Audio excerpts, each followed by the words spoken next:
Hello, Roman. Hello. How are you? I'm very well, thank you. Thanks for having me. Thank you for being here. I asked to be on this podcast. Yeah. No. This was not a promotional thing from my book I'm company. so It was. glad. I genuinely said I would love to do it. Well, I'm so glad. And I think it's just all aligned quite perfectly because I think we're both on a similar path, wanting to do a similar thing for very personal reasons. Of course. And it's very important. So I'm so glad that you want to be here. That makes my job easier. Yeah, for sure. definitely. Definitely. And I want to start by asking, are you really okay? Is the question that I need to ask you. I don't think, anyone that's been through any form of trauma, I don't think you can ever really be okay. I think you learn how to deal with it better every day, and you learn about little things that can help you, and that's one of the main things that I kind of set out to learn from when I was like 15, understanding that, it's not going to be like a quick fix of like understanding depression and getting over it. It's more so that thing of what tools can I use and when should I use them? And sometimes you get caught out by it. I'm nearly 30 years old. It's been 15 years since that conversation happened with me. And I'll still have days where I just feel like, there's a cloud over you and you can't get out of that. So I think, in terms of me answering that question of am I really okay? Yeah, in terms of day to day, yeah, great. But in terms of long term, I'm getting there. Yeah. And it's an interesting place to find yourself in, having that acceptance of you don't have to aim for this euphoric, amazing place where everything's okay. There's acceptance and there's levels of understanding that it will be undulating, and like you said, day to day you'll feel great one day, shit the next day, and long term there's bigger challenges that take more work. For sure. I think this, like there's an expectation, I think, in our job and in our world to be that larger than life character all the time. And like even how I'm speaking to you now, like this is me, like this is how I talk in real life. When I'm on the radio, it changes all the time. I don't necessarily have a certain radio voice. There are days where I go in there and I'm super, super happy and, I'm having a great day, but there's other days where it's just shit. And and I've been able to build that relationship, luckily build that relationship with the general public whereby they've seen me at complete lowest. I felt a responsibility to, I remember Joe passed away on the Tuesday. That happened on the Tuesday show. And I was back on air on the Monday. When I lost Joe, I can't describe. That was someone that was more than just my producer. That's someone that I was out every night with, holidays with, double dating with, everything, and what it's like in a radio studio, like your relationship with your producer. It's just you two in there creating. 4 hours. Yeah, creating. And even now I go into that radio studio and I think about it and it's weird. I'm in that same room every day where I was with him every day. And also I'm in that same room where I got that news every day.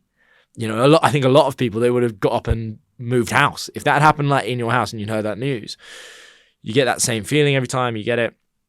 But again, that trauma is so real. And I think, Joe's mum summed it up so best, because I remember so many times people saying to me, when it came to it, I was like, I can't just sit and feel like I know the reality of suicide and not do anything about it and show people what this is like, because it was so bad. Like I hated him. I actually hated him. And I was like, well, this is why we're going to make the doc. And you feel helpless in those scenarios. You feel like, what can you do? And so I made that doc again because I wanted to take people on that journey and for them to be able to see what it's like, what you're doing to someone by taking your life, and if anything, kind of calling them out on it a little bit. One of the most dangerous things that is always a conversation, especially around things like suicide, is around, is it selfish? That's the thing that so many people are like, oh, you can't say it's selfish, you can't say it's this. I completely agree. I don't think it is a selfish thing, because I don't think someone's in that mindset at all. I think it's a blur. I've been in that point where you don't even remember it. You can't make sense of what's going on. However, what you can do is you can highlight the impact of what it has afterwards. And I think Joe's mum sums it up best in the doc. She touches on that point, and she says, it's not selfish, but whatever pain you think you're leaving with, doesn't leave, it just transfers to those around you. And as long as you have an understanding of that, that will affect your decision, I believe. Well, that's why this book, and I've said this to you already, is so powerful, because you're so honest about the complexities of grief, but very specifically when it comes to suicide, in the fact that it's not straight up sadness. You've got, like you said there, hatred, anger, confusion. How have you navigated that? I mean, there's guilt in the mix as well. It's not straight up grief where you just feel absolutely bereft. There's this burning anger that you talk about in the book. Yeah, like, again, you know, with the book, I wanted to be able to do something. Look, I didn't want to make it all sad, but I just wanted explanations as to why my thought process works in a certain way. And that's why I want to be able to speak about certain moments in my life and how they've affected me, the type of upbringing I've had, so that this is why I deal with grief in this way. You know, my mum's very open, my dad's quite closed, but, you know, this is how I dealt with it. I had never experienced really grief in my life. Like, the only time I've ever really had it was I lost both my grandparents in the space of like 24 hours, which was weird. You know, I lost another friend to a car crash, but it was never like this. You know, this is full on trauma. And I think understanding grief was harder than accepting that he's not coming back, you know. And like you say, it's that thing of, and that's what I wanted to hopefully, portray in this. There's a lot of people that get left behind when it comes to suicide. And it's an understanding of it's okay to feel like that. You know, it's okay to hate that person. It's okay to get up in the morning and swear at that person and, you know, question it. You know, but it's also okay to feel that guilt and understand that it's normal. It's how your brain's going to move the situation whilst it tries to compute it. But the fact of the matter is you never will compute it. Not one suicide is ever the same as the next. I'm fully aware that, you know, Joe took his life and it was his own accord. I'm fully aware of that. However, I will never lose the guilt that I lived 5 minutes away. And if I had just questioned one thing, if I had been a friend that had pushed and said, something's not quite right, I need to call. Or if I had known really what was going on, I think I could have stopped it. Do you really? 100%. 100%. But I never asked that question to him, because his mask was so fucking good. Well, this is it. You didn't suspect a thing. You didn't expect a thing. But that's why my journey in this is I am not. And that's why, you know, it says it there at the top of the book. Be the hero to your friend, you know, that I wasn't, right? And what I mean by that is your friends are the best at wearing their mask. Can you go to bed at night safely saying, I know exactly how that person is feeling? Because what happens is the people that end up taking their own life it's the people, it's constant. All I kept hearing through this whole thing was, it's the last person you'd expect, When does the person that you last expect become the person that you most expect? And the only way you do that is by questioning. You know, and can you safely walk back and go, you know, and I had the chance to speak at your festival recently, and I said it there, and I do it at a lot of the talks, and I say I want you to pick 3, every time I leave a talk, I say I want you to pick 3 people in your phone book that you genuinely believe are absolutely fine. Like the people that are like life and soul of the party, they're the ones that are using their mask the best. Those are the people. Text them, are you okay? Do that twice okay rule. Find, you know, ask it first at the beginning of the book, at the beginning of the text, and then again at the end of the text. And I guarantee that you will find out at least one thing of those people that you weren't aware of, and they were waiting for someone to ask them about it. And that's the kind of mission that I feel like me personally I'm on. And I guess it's, sadly, still the sort of stereotype is in place that men are less likely to reach out to a friend if they're feeling awful. And we know that from the horrific statistics that we can still easily Google today, that suicide is the biggest killer in men under 40, disproportionately. And I know that you explore that in the book and that the work you're doing. There's no definitive answer. There's certainly factors. But one of them, sadly, is this sort of generalised idea that men can't reach out for help, and that there's a slight discomfort in having a very deep conversation. And, you know, you even talk about a chat that you had in your own sort of mental health story, talking to a childhood friend, Charlie, about your own mental health for the first time. How did you feel entering into that conversation? Do you remember broaching that subject and how it felt? Yeah, I remember the first. It's the number one thing that I'll always speak to when a lot of parents ask me about, speaking to their kids about mental health and how they do it. And I use the same thing that my mum used to do to me, which was in the car. Guys don't want to look face to face and have those conversations. If you can approach that conversation in a car or on a walk or on something like that, they're not looking at you. And I remember being sat, and I remember I'd just been kind of diagnosed properly and being on my antidepressants. And I remember being in the car with Charlie, and I remember then all of a sudden just starting to talk about it and, being like, I went to the doctor the other day and I've got to take these tablets, and the fact that I think neither of us were looking at each other, and all of a sudden you turn the music off and you're just having this chat, and he's opening up and I'm opening up. And, that gave me a bond with him that, I've got basically like 3 of my best mates and they're like my brothers. I didn't have any brothers growing up and that's them. But I do think it's hard. It's really hard to approach any form of conversation or open up a conversation. That first conversation that I had, I'm lucky. I feel like I approached it because my mum was so open with me. This book is as much about how my mum's an amazing person for me, and that's kind of something that I hope that a lot of women can take from it. Again, I can only ever talk from a male perspective because I know the male side of it. I know how it feels to be a guy and suffering with those types of thoughts. However, it's still huge everywhere. It's not, I remember being with the Nottingham street triage team that, where a police officer and a mental health expert will go out to a mental health emergency. So one person can assess the situation, the other person can actively speak to the person in danger.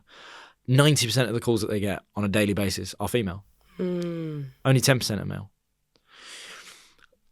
Unfortunately, there are reasons as to why men seem to take their life more so than women, whether that be by method or whatever. But it's just as bad in women. This is a normal thing to deal with. The thing I find so strange is the lack of the use of the word suicide. There's a definite, it feels treacherous to go into that territory, I think, a lot, doesn't it? And weird. I know, but you're blowing that one open. You're like, let's say the word out loud. Yeah. Let's talk about like you said, the reality of the fallout for the people left behind. Let's talk about the complex emotions. Let's talk about, we know all these awful statistics. Let's look at the whys, and maybe they'll lead to the then what do we do next? That's a massive thing that obviously many people are trying to do, and I'm doing it in my own tiny way. You're doing it. It's so tricky to get your head around. What do we change? What could be better for people who are feeling desperate? Because another awful stat that you put in the book is 1 in 5 people think about taking their life. Yeah. That's a huge percentage of people. Even if you think about the town that you live in, that's a huge amount of people. We can look at the whys, but how do we stop people from getting to that point? Well, I loved, do you know what? I really loved, and if you're a business owner and you listen to this, I honestly loved this because a friend of mine who owns his own business, where they were given a direction from a mental health resource that work with businesses to, help if your employee is dealing with mental health issue, what you should do, how you approach the situation. And one of the new things that they put in place, which I think is fantastic, if an employee came up to them and said, I'm struggling with my mental health, I might need to take time off. The first question now that they're saying you should ask that person is, have you thought about killing yourself? Wow. Do you question whether or not you should still be here? But by saying those words, you are instantly disarming the worst case scenario. Yeah. And also you're saying it out loud. And for that person, it might be the first time they've ever heard that out loud. They might have had that thought for so many years, but for you to say it, and then all of a sudden they have this realization of, actually, no, I'm not. You've made it a reality for that person without, if we skirt around it, the fact of the matter is, what are we ultimately trying to do? Stop people killing themselves. Yeah. Like, it's a normal thing. People have been doing it for centuries. As you say, 1 in 5. It's like, at what point do we kind of go, actually, this is, it's pretty common. Yeah. Like we should be open about talking about it. If you're worried about someone, and, I say it to parents as well, it's a question for kids. It's a question. It is like, Well, especially with the world they're growing up in and like social media and how they can find out about stuff more easily. I think we need to have this conversation. Yeah, definitely. And look, you see it through time, right? And my mum always brought up this point to me. And, you know, she brought it up like almost after I did the doc. And she was just like, you know, I find it fascinating. I'm like, what? And she goes, in the 80s, I went through this. And she was like, what do you mean? I said, she goes, in the 80s and early 90s, no one wanted to say the word AIDS. Yeah. It was, you know, quiet. You kind of say it almost like a swear word again. You kind of go, oh, he's got, you know, that. And then it kind of got to this point where there was enough said about it and it became enough of a word that you can use, you know, and now there's incredible things put in place to try and help people that are HIV positive, you know, or have AIDS. And that can then moved on. Then in the 90s, moving still into the early noughties, you had the big C. That was what people used to say for cancer. Yeah. Like now, look at the awareness of cancer, you know, look at the awareness of, you know, the amazing things that doctors are doing out there to help people with cancer. But you've got to say it and see it to help and to do something. But again, it's that same thing that I feel like, honestly, like, I feel like when someone goes to say the word suicide to me, I can see them not want to say it. And I think that, even just in that, can make a massive difference, you know, and understanding that this is a very normal thing that people kill themselves. And they think about it, and that's okay to think about it. You know, that's what is weird for me to say is it is okay to think about it. You're not different to think about that. You know, it's a normal thing. You know, all you want to do is be able to evaluate, look at it. If you feel like you need help, to be able to understand that it's okay to get help and people are there to help you. And like you said a moment ago, you certainly alluded to it, in 2019, you had this set of thoughts yourself. You've been on medication since you were 15 for clinical depression, and you have the tendency to self-sabotage and not take your medication. Yeah. And you'd been off it for a week. Yeah. And got to this point. So I know you've already said it was a very blurry time and you probably can't piece it all together, but what was going around your head? How were you feeling in that moment on that day? It's weird because I think a lot of it was, there was a lot of pressures as well going on in my life at that time. I was trying to buy a house. I was trying to sell my house. I was about to go and do I'm a Celebrity. I was dealing with contract negotiations with radio. A lot of stresses from like different angles. And then all it took was just one thing that tipped me over the edge, which was looking at like a tax bill. And it was like, and I'm good with my money. Like you know, I've always been very efficient and, you know, pay my taxes on time and all those types of things. But for some reason, that one thing just led me to just hit this point where I believe I had a full-on breakdown. And from that, what I mean by a blur is that everything that you could reasonably, you know, you have one conversation with someone, you say, oh, I'm a bit nervous about, you know, doing I'm a Celeb, or I'm a bit nervous about selling my house. You know, after one conversation with a friend, that's just like, oh, you get through this, you know what I mean? You know, whatever, like you sell the house in the end, etc. It just takes a bit of time. But all of those things, it just snapped for me. And when I say it's a blur, I can't tell you, and this is what I heard again a lot from a lot of people that had attempted suicide and hadn't done it, incompleted suicide, as they say. You can't differentiate between what time that was and what time it was when it finished. Yeah. I think it must have been about midday. And I was like getting changed after work. I think I just got out of the shower. I was in my pants. I remember just all of a sudden I had a full-on panic attack. I couldn't breathe. Heart rate's going up. And at that point, it's like the gates had been opened in my head of worry. And everything that was not something I would worry about was something I was worrying about. It's like a severe case of, you know, like when you get anxiety, like the day after you've had a big night out. Everything is awful. Everything is awful. Yeah. And it's like that, but dialed up 1,000%. Yeah. And I just remember thinking at that point, I just remember crying and just sitting down and just thinking, oh, I can't do this anymore. I can't do this. And I remember researching and seeing, okay, what time does that train come in? What time does that, do you know what I mean? How can I take my own life that's out the way of people, but it gets it done quick? You know, how do I do that? you know, and I was only living down the road from the train station at the time, and I just remember thinking, like, this is it. I can't do it. I can't do it. And I'd had a few of those moments in my life. I'd had a few of those moments where I was like, I can't breathe. I feel like do you know what I mean? Like, I can't deal with it anymore. How is this supposed to be life? And granted, it's a completely, my brain had taken over at this point. Yeah. This is, I mean, it's a normal thing to think, but it's also not me. Yeah. You know, that's what's hard to explain to people. It's not me. It's your brain is beating the shit out of you. And in those couple of hours, my mum called me.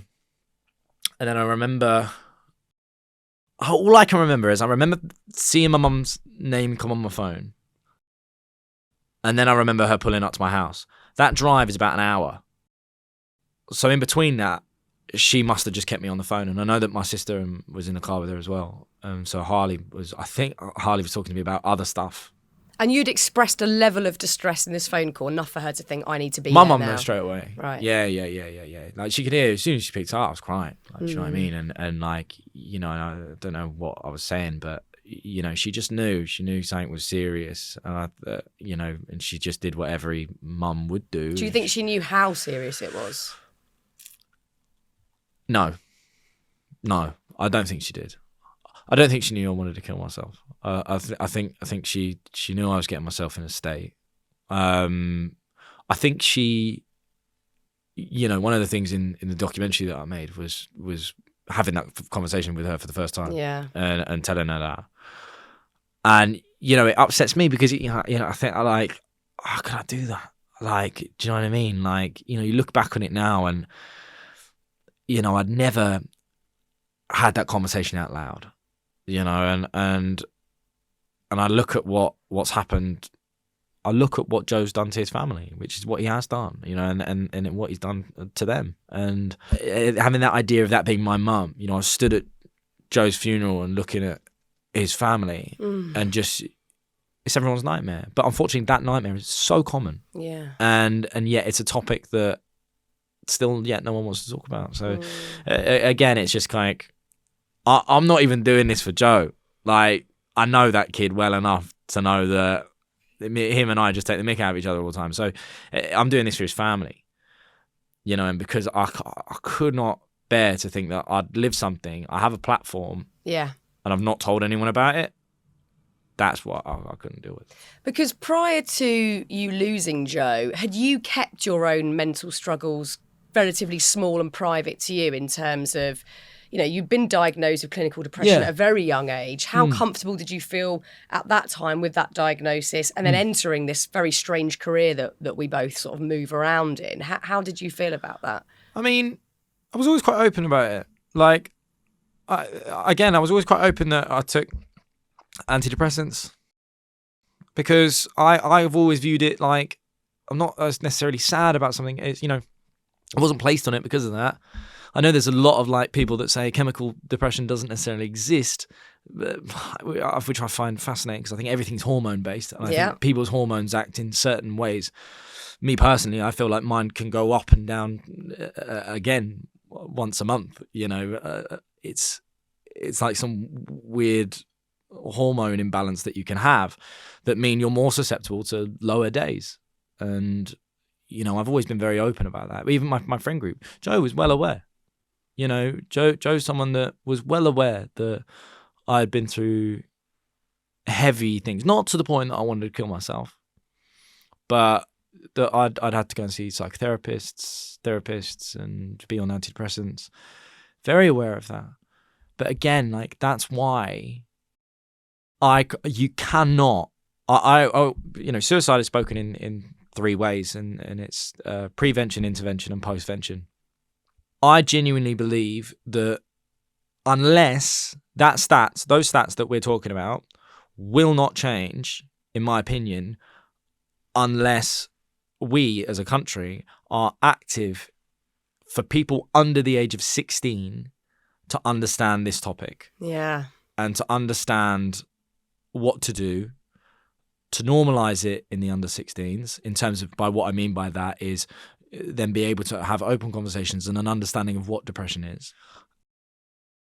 that is the only way those things are going to change. That's the prevention side. Because intervention, we're all in that now. You are a professional at wearing your mask. I am with mine.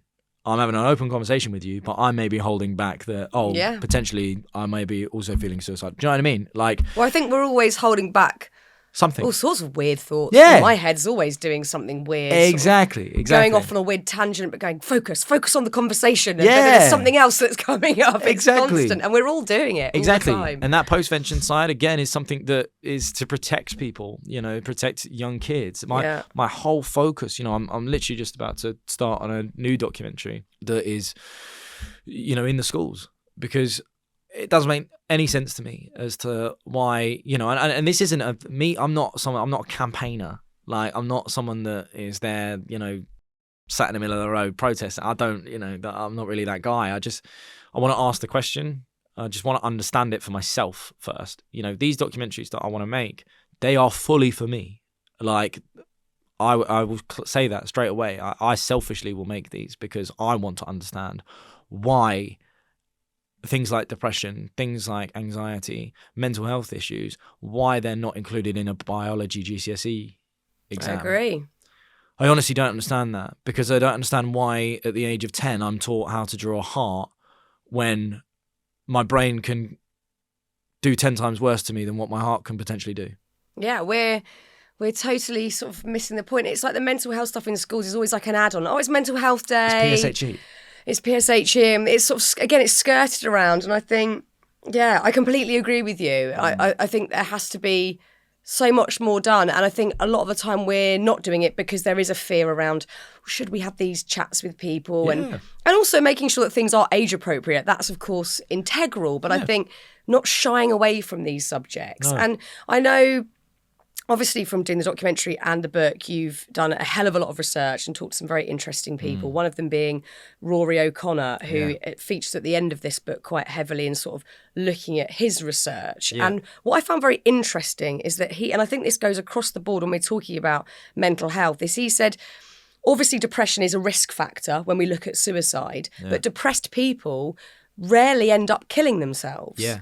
And I was sort of knocked for six with that one. Like, okay, so what is going on here? I know that's his whole research sort of thesis is looking at that. Why is that? What are the other factors causing people to kill themselves? Well, that's it, and speaking to Rory about it, I couldn't believe it. Like when and he was like, 70% of people that end up taking their own life don't even accept that mental health is even a thing or exists. So therefore, they're not classified as a depressed person because they're not on antidepressants. They're not. Do you know what I mean?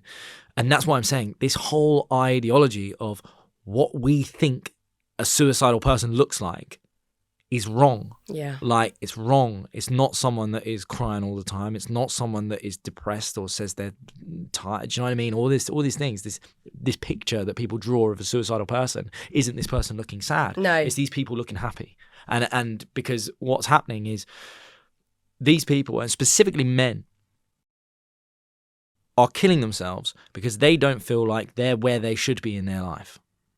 Not because of depression, not because of anxiety. It's societal pressures. Not because their parents abandoned them, and do you know what I mean? All these reasons why people believe that people kill themselves. Not because they've lost the kids and the wife. It's because of weird things like that, of weird things like societal pressures. And when that moment clicks... It's a snap moment. Yeah. And when that moment clicks, they don't have the tools to understand what is going on. And therefore, they think their only way out is to press reset. I always describe it like obviously, I grew up playing FIFA as a kid. And people do this thing called rage quitting, right? When you're losing a game of FIFA, like you're 4-0 down. You think, oh, fuck this. Like, just vanish. Quit. Yeah, exactly. Turn the machine off.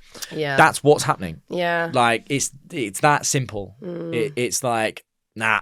The only link that people could even say is, it's people that are more prone to be impulsive. Yeah. And that, people that don't feel like they are where they want to be in their life. So this is not a case of how can we make sure everyone's feeling happy. It's just not that, which I think has been the general consensus. Like, how do we lift depression, or how do we get people to feel just a general sense of joy in their everyday lives? This goes one level deeper. It's somebody could be feeling like quite happy one day. You know, obviously this is a conversation about happiness as well in terms of what happiness is and us getting that completely wrong. But we think happiness is this blanket coverage thing that lasts forever, or if you get the job or the partner or whatever, then you're happy. Yeah. And it's not that, because we could be feeling completely happy in one moment and an hour later, everything gets on top of you because of circumstantial things. Yeah.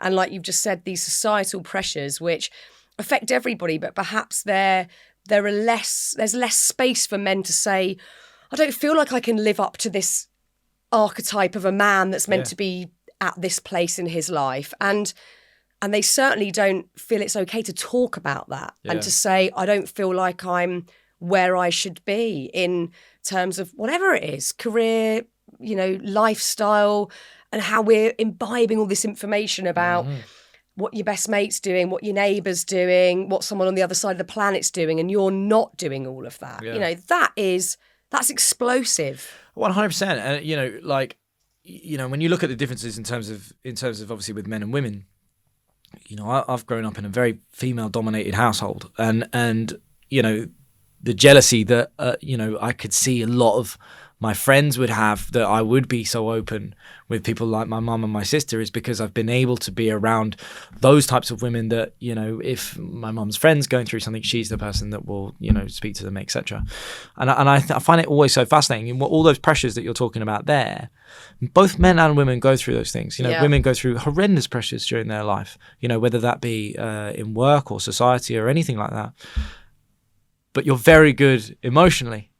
And you know, it's something that men are jealous of, and of course they are, that they have, women, you have this ability to talk to one another and you protect one another.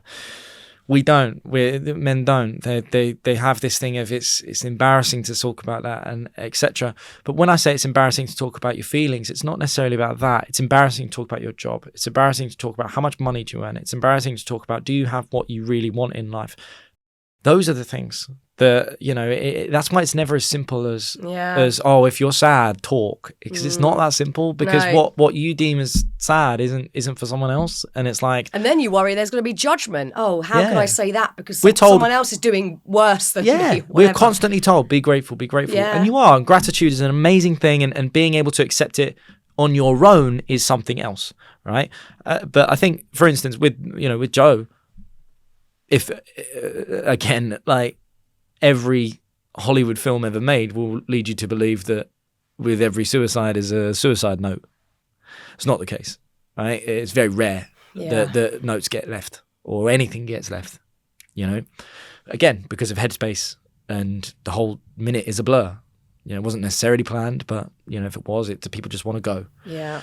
And Joe never left a note, nothing. I will never know the true reason as to why he killed himself. If I were to guess, I would say it's as simple as he didn't feel like where he was in his life was where he was meant to be. And that is, you know, I talk about that in the book, and I say, like, that's a guilt that I'll forever hold. He, you know, you imagine there's someone that might be, you know, clearly worrying about, like, you know, oh, should I have this house? Should I have this and this and this? And, you know, but yet here I am, who's this young guy who has come in, and Joe's taught him everything. And all of a sudden I'm on the side of the billboard. All of a sudden I'm buying a house. All of a sudden I've got the girlfriend. And was he looking at that going, that should be me? You know, and that's something that I understand. You know, I'm come to terms with that. But again, that's his decision to still do that. You know?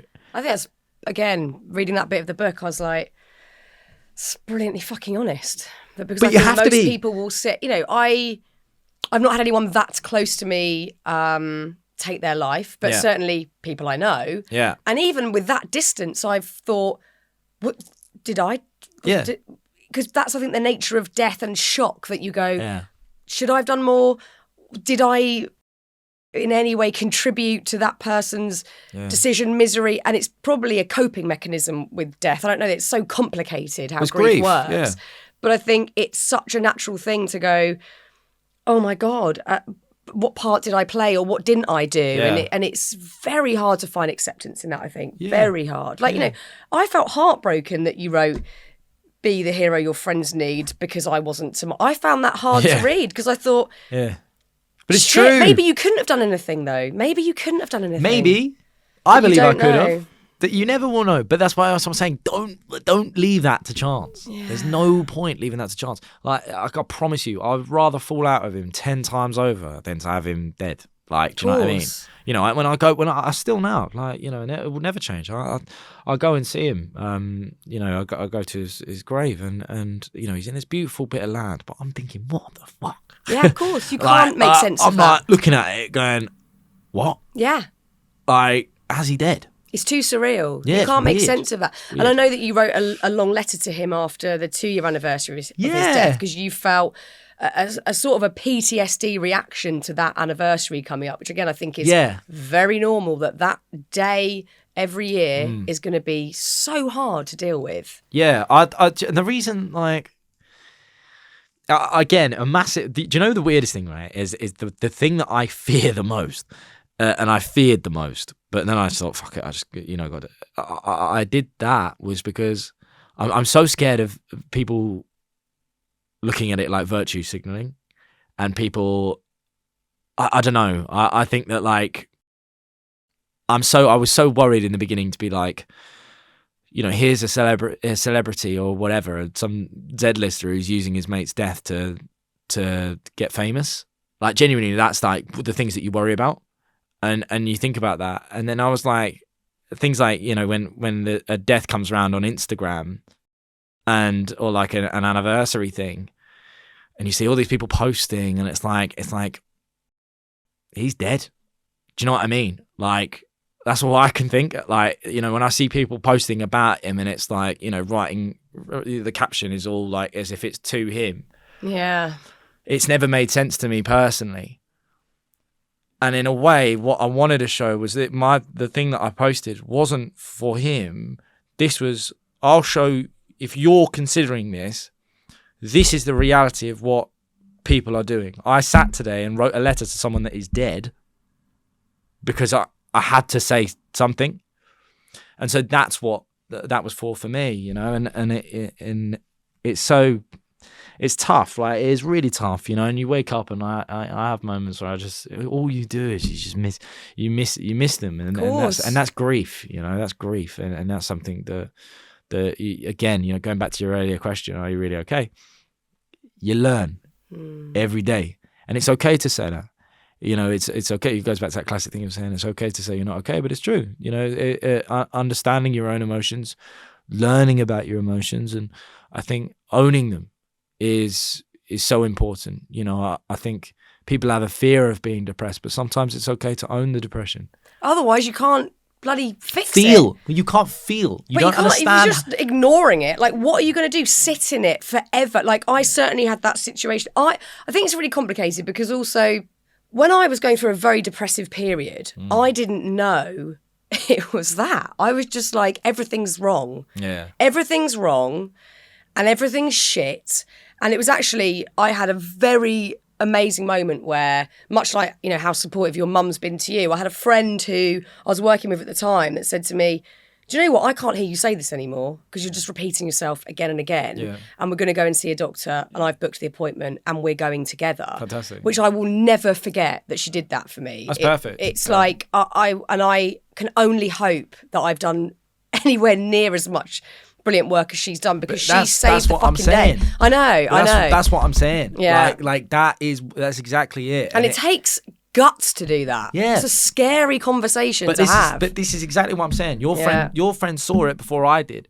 Like, she saw it before I fucking saw it. I'm sorry, but it's that thing of like, I'm sorry, I don't care if I'm going to fall out with you. We're going. Yeah. Like, do you know what I mean? Like if you really love someone, you will do that. Yeah. So it literally makes me emotional thinking about it, because it's just wild that she was the person that did that. You know, it's not someone that I've grown up with. It's just someone that I know well, and who is just, I just respect her deeply. She literally features in every book of mine because that moment was pivotal. Not because it was like the start of me getting better. It was the moment I went, oh, this isn't everything's going wrong.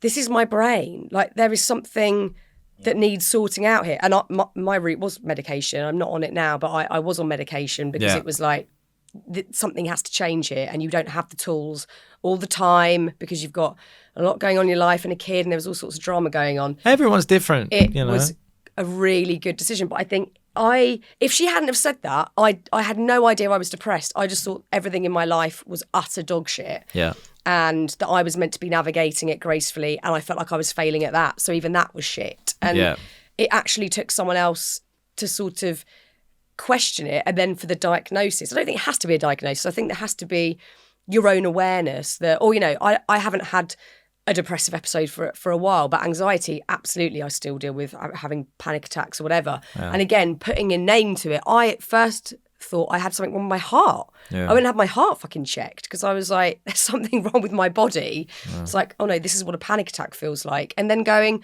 now I can talk to somebody about it. Then I can also look to what changes I might be able to make. It's not always possible.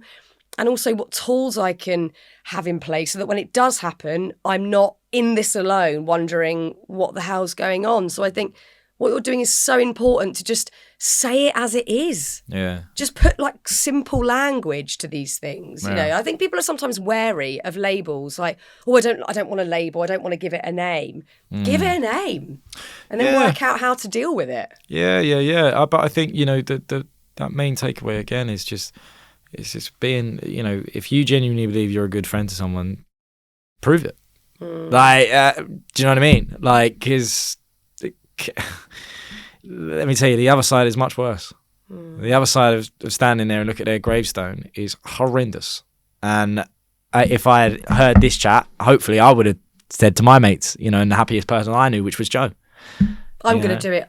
I'm going to do it later today because, again, it's those people that are life and soul of the party. Yeah. They're the happy people. They're the ones that they're so good at their mask, and it's understanding, and that's why I'm so hopeful that at some point in the future they can see that. And I think with when it comes to schools and things like that, like resources being in place, because what's happening is that, like, and again, I'm not blaming schools because they don't have the money to get someone in to teach them how to do it and to deal with it. But there's always a place where we can start.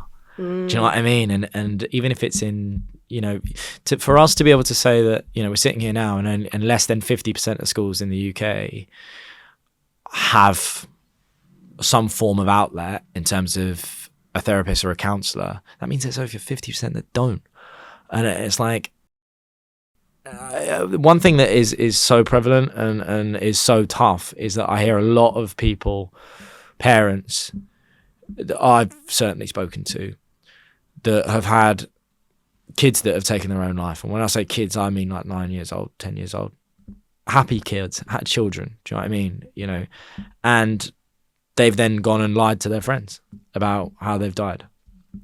And that's because of this weird shame thing again, this unacceptance of what's happened. And then you have to think about all the friends in that school year. You have to think about, okay, how is that going to affect them moving forward? How is that trauma going to affect them? I'm a nearly 30-year-old man, and mine has messed me up big time, so I can only imagine how it would affect kids. So I think that when people start realizing the reality of this isn't just men now, I think it's under when you said that stat about under the age of 40, it's men and boys. The problem with suicide is children. Like, that's where it needs to be stopped. If you can get into people about before that age of 16, where they've made that conscious decision to open up as much as they possibly can. 5 years old. I went to a school in Birmingham, and they're a school that practice mental health at quite a high level with their pupils, almost like a test run thing. And I had a 5-year-old talk to me about what depression is. And it was the most amazing thing I've ever seen. Wow. Because I know for a fact that 5-year-old, you don't sit there and tell them this, but I know for a fact that 5-year-old at some point in their life will experience some form of depression. Mm-hmm. And they will go back to those things that they learnt at school and go, this is normal to have, this is okay, I can do this. You're making me think that I need to really have this fucking chat with my kids, because I skirt around it. And I do this for a living. I don't do anything else. I only talk about this shit. But I think I've had a fear, is it too young? How will they feel about that language? But you're literally changing my entire infrastructure around how I think about this, because what am I scared of? Like, what am I actually scared of? I just need to have the chat and say, do you know what? There's some other words that, you can choose. Yeah, exactly. You can choose your words, but it's still understanding. That chat I think is so important, because the thing that it doesn't even worry me, it scares me senseless, is that if we're talking about people taking their life, usually not due to depression, usually due to expectations of themselves, where they should be in life circumstance, that scares me senseless, because of how not only kids, everybody today views everybody else, and getting these snippets on social media. And I'm not, again, pointing fingers at social media. It is benign in itself. It's how we're using it. Yeah. But if young people are looking at all these other people, famous or not, but just people on Instagram, TikTok, wherever, and going, look at their life, it's amazing, I need that, I have to do that to feel, I don't think it's even happy, I think it's enough, worthy. Like, what but it's are we never gonna, enough. I know it's not. That doesn't end. No one knows that, seemingly. We're all caught in this trap of, but then I'll feel okay when the next thing, I get the next thing, or whatever it is. But that's why... That terrifies me. Like, is that not only going to get worse because of that? Yeah, 100%. But that's why, again, like, in the book, like, you know, a person that was big for me in understanding that is George Michael. You know, George is someone that, you know, I've not put him in this book because I think, it will sell me some copies. I put him in there because genuinely I learned so much of an understanding of actually, when you're that famous and, you know, there's someone that from the rest of the world, they think, he's got everything. Yeah. That doesn't mean that you're happy. And that quest for happiness doesn't end there. And you know, then that throws up to me, you know, in terms of fame, like, you know, what's our goal? Is it just trying to get more famous? Like, no. No, I think you know, for both of us, I think we're strangely fortunate that we've stumbled across something that feels like a purpose of sorts. Yeah. So that doesn't mean you won't do things for fun or sometimes just for money or whatever might be. Like, we've got mortgages to pay and whatever. Great things to do, and it's fun stuff to do. But I think, like you say, if your sole vision is to become famous, to solve your problems, or to even have great success, I think I've met tons of people that are at the top of their game that still feel like there's something missing. Yeah. They're not enough. They haven't filled that void, that hole. And like, I thought it was very interesting you talking about George. He was obviously, by the way, your godfather. Yeah. So you had a very close relationship with him, and you got to see firsthand from a very young age and also with your parents, like, what does all this mean, like being in the public eye? And I think it's probably stood you in good stead seeing it very firsthand to not fall into those pitfalls yourself as someone that is incredibly young still, doing a job at a very high level of exposure, to not expect that that's going to make you feel any different within. Yeah, well, but also I think, you know, like, I'm super lucky that, you know, not just George, my mum and my dad, like, more than anything, I'm so lucky. I feel like I won the lottery with my parents all the time, you know, and I want my kids to feel like that with me and whoever their mum is, you know. I just feel like, you know, the best thing that my dad ever said to me, and he's so right, is always, he gave me the example of, they played Live Aid, and Spandau were playing Live Aid, and they didn't even enjoy it, because they were so obsessed with, we have to be able to play the new song and get it out there. And after that, have people listened to it, have people enjoyed it? And that fear for me of missing those moments is big, you know, like, and being able to step back and go, actually, you know, and that's where I changed my thought process in terms of, I will never answer a question of this on what do you want in the next 5 years. I'd rather look back and say, you know, last 5 years I've achieved this. It's so nice, like, to be able to look back and say that. So I think it's enjoying, you know, those moments that you can enjoy for fame, and not thinking, well, I must get more famous from this. I must go and do this. Because realistically, that's not, it might be happiness for some people, and that's great. I doubt it ever.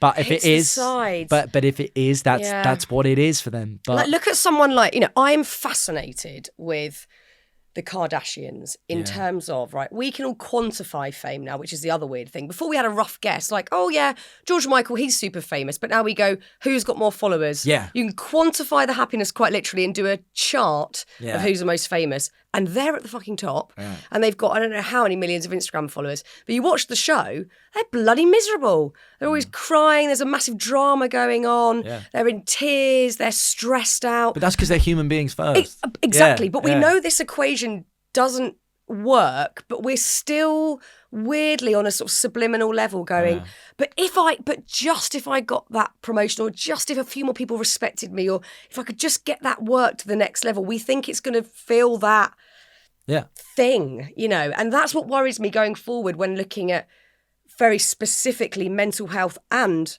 hopefully not ending in suicide, how people are still looking at that infrastructure and what it means and believing that they might feel better because of it. I fall into that trap. I'm not talking about this as a spectator. Yeah. I often go, oh God, like there was a period where I don't do telly anymore, but I was offered 0 TV work. I felt like shit about it, like totally insecure. Must be something wrong with me. I must be completely weird. People don't like me. And I thought if I just got a really big show, then I'd feel okay. I'd feel wanted, accepted, that I was worthy of something. I don't hold those beliefs anymore. But for years, I was stuck in that I put all of my self-worth in the hands of other people. And I really try and not go to that place now, but I still get dragged into it, like, oh God, maybe what I'm doing isn't that worthwhile, and question my own self-worth. And I think that's what we're dealing with on this huge level, and I hate that for people, that's their foundation of what is okay is based in comparison. Yeah, but that's why the most important people that you have around you in those situations are friends. Absolutely. And that's why when I was making the documentary, I say it in there, is I realised I wasn't making a documentary about suicide. I was making a documentary about friendship. Yeah. Because friends are there to level you out. I've kept the same mates that I've had since I was 6 years old to now. And I'm insanely lucky that I can, talk to my dad in a way that I would talk to, a best friend. I spoke to my dad about it yesterday, and we were having one of those chats, and I just I said to him, I said, do you know what I'm scared of? And he was like, what? He goes, I said, I'm so scared that when I die, I'm going to zoom out and go, I spend all my time trying to get people on this tiny part of the world to like me. And I don't care about that. Do you know what I mean? Like, and he was like, he was talking to me about it, and he just, and he said, he goes, that's part of it, and it's that's part of the journey that you're on, and whether or not you want to experience that, he goes, because that's how you feel, there's some people that might bring them comfort, and that's fine. It's the same thing. I said to him, I was like, I go in and out of, I must earn money for my kids. To my kids, the only thing I need to give them is what I can teach them, not what I can give them. And I remember I called my dad again the other day, and I said to him, I was like, I figured it out. It's nothing to do with what I can buy them. It's all to do with what I can teach them. I don't care if I've got no money, all this type of stuff. And my dad just honestly just said to me, he was like, do you know what, right? It's a bit of both. Yeah. Like he goes, it is a bit of both. The reality is that, and he's right. It can't be one or the other. It is a bit of both. Well, I think it's all these existential questions. Like, I certainly, when I hit 40, was like, ooh, like, first of all, how did that happen? Like, there's no way I can be in my 40s. It's gone too quick. Secondly, time's going really quickly. Like, am I doing what I'm meant to be doing here? Not for the reasons of to succeed, whatever, but am I doing the right thing to ensure that I'm really experiencing life and I'm not distracted? Because I think we all get so distracted all the time. Of course. And I think, again, these sort of huge existential questions are so normal. It's not like we're the only ones sat there going, am I getting life right? I think all of us are going, is this what I'm meant to be doing? But it's so fun to question them. It's so fun. And that's why I never I never shy away from those conversations. I'm always fascinated by those conversations, you know, and I hope that the book sparks some of those. But you know, and I talk about it in there with my relationship with fame. Like, happiness for me is family, and that's what it always will be. You know, my biggest obsession is having a family. My biggest fear in life is not being able to have kids. You know what I mean? Like that's a huge fear for me. Not, am I going to have enough money? Or am I going to have enough, you know, whatever? But it changes in everyone. And I think when it comes to my outlook now, it's changed massively after what happened, you know, and again, that's grief that can do that. And it's again, going back to that thing of every day you learn something new. How do you know if you're saying to a friend, like, are you really okay? Mm-hmm. How do you know whether the answer's authentic or not? I think I would worry that. You don't. You just have to keep asking. Yeah.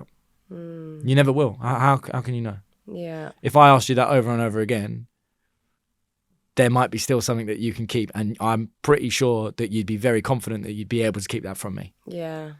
You would back yourself in terms of, I can hold that in. There'll be things that you won't want to say. Yeah. You know, like... it's always, that's how it is. That's why I say it's about reprogramming, and you can't reprogram until you go into kids. So, Roman, honestly, I'm so glad that we got to chat today, and I've loved this chat so much, and I hope that everybody reads this book that you've not seen before. And I really do think that we all need to leave this chat. And we need to just go and text someone or call someone or... Yeah, choose your 3 people. Choose your 3 people. Choose 3 people that you genuinely think are like, they have got everything. And they're always happy. They're always this. Those 3 people, they're the ones you should be interested in. That's not a guarantee, by the way. That is just literally just like, I think you'd be surprised. I do, because you know what? When I was going through a really rough patch, most of my friends who I love, and this is no judgment on them, didn't check in with me because I think they absolutely assumed, like, she's a very robust person. She'll breeze through this situation. Like she's going to be fine. And I don't think it was them being necessarily complacent. I think they just assumed my personality. There was one person, really unexpected, who I don't even know that well, that sent me a really heartfelt message where I was like, bloody hell, that really meant something, that person texted me. Like that really has boosted me and made me feel like I can get through this. So I think you're absolutely right. Text the people that you don't think have got anything going on particularly, or that you assume they're moving and navigating a situation well, and just reach out. 100%. Thanks so much for having me.